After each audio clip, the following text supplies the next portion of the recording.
ଜୟଗୁରୁ। ଠାକୁର କହିଛନ୍ତି, ତୁମେମାନେ ଭଗବାନଙ୍କ ନାମ ଜପ କରି ଆନନ୍ଦରେ ସଂସାର କରି ଯାଅ।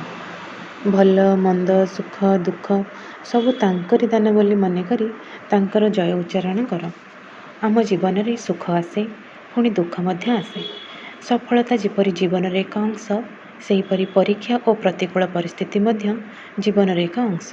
ସୁଖ ମିଳିଲେ ଆମେ ସାଧାରଣତଃ କହୁ ଭଗବାନ ବହୁତ ଦୟାଳୁ, କିନ୍ତୁ ଦୁଃଖ ଆସିଲେ ଆମେ ପଚାରୁ କ'ଣ ପାଇଁ ଭଗବାନ ମୋ ସହିତ ଏମିତି କଲେ? ଠାକୁର କହିଛନ୍ତି ଯେ ଭକ୍ତର ଦୃଷ୍ଟି ଏମିତି ହେବା ଉଚିତ ଯେ ସେ ପ୍ରତ୍ୟେକ ଘଟଣାରେ ଭଗବାନଙ୍କ କୃପାକୁ ଦେଖିପାରିବ। କେବେ ସୁଖ ଦେଇ ସେ ଆମକୁ ଉତ୍ସାହିତ କରନ୍ତି, ପୁଣି କେବେ ଦୁଃଖ ଦେଇ ଆମର ଧୈର୍ଯ୍ୟ, ବିଶ୍ୱାସ ଓ ଆତ୍ମସମର୍ପଣର ପରୀକ୍ଷା କରନ୍ତି।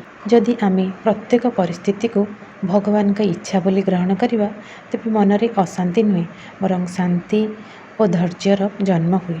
ଠାକୁର କହିଛନ୍ତି, ଭକ୍ତି ହିଁ ଜୀବନର ଏକମାତ୍ର ପ୍ରାର୍ଥନୀୟ ବସ୍ତୁ। ତେବେ ସବୁ କାମନା ବାସନା ସବୁକୁ ଏକମୁଖୀ କରି ଭକ୍ତି ଦିଅ ବୋଲି ଠାକୁରଙ୍କ ପାଖରେ ପ୍ରାର୍ଥନା କରିବା ଉଚିତ। ଏହାର ଅର୍ଥ ହେଉଛି ଆମର ସମସ୍ତ ଇଚ୍ଛାର କେନ୍ଦ୍ରବିନ୍ଦୁ ହେଉ ଭଗବାନ। ଆମେ ଭଗବାନଙ୍କ ପାଖରେ କେତେ କିଛି ମାଗୁଛୁ। ଧନ ମାଗୁଛୁ, ସ୍ୱାସ୍ଥ୍ୟ ମାଗୁଛୁ, ଚାକିରି ମାଗୁଛୁ, ସଫଳତା ମାଗୁଛୁ। ଏସବୁ ଆବଶ୍ୟକତା ଆମର କ'ଣ ସବୁବେଳେ ସ୍ଥାୟୀ? ଏସବୁ ସ୍ଥାୟୀ ନୁହେଁ, ଏସବୁ ଅସ୍ଥାୟୀ।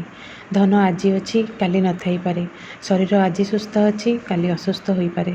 ସମ୍ମାନ ଆଜି ମିଳୁଛି, କାଲି ନ ମିଳିପାରେ। କିନ୍ତୁ ଯଦି ହୃଦୟରେ ଭକ୍ତି ଅଛି, ତେବେ ସବୁ ପରିସ୍ଥିତିରେ ମନ ସ୍ଥିର ରହେ। ଭକ୍ତି ଆମକୁ ଭଗବାନଙ୍କ ସହିତ ଯୋଡ଼ି ରଖେ। ଭକ୍ତି ମଣିଷକୁ ନମ୍ର କରେ, ପ୍ରେମମୟ କରେ ଓ ଅହଙ୍କାରକୁ ଦୂରେଇ ରଖେ। ଯେତେବେଳେ ଭକ୍ତି ଆସିବ, ସେତେବେଳେ ନାମ ଜପରେ ଆନନ୍ଦ ଆସିବ, ସେବାରେ ଆନନ୍ଦ ଆସିବ, ଗୁରୁ ବାକ୍ୟ ପାଳନ କରିବାରେ ଆନନ୍ଦ ଆସିବ।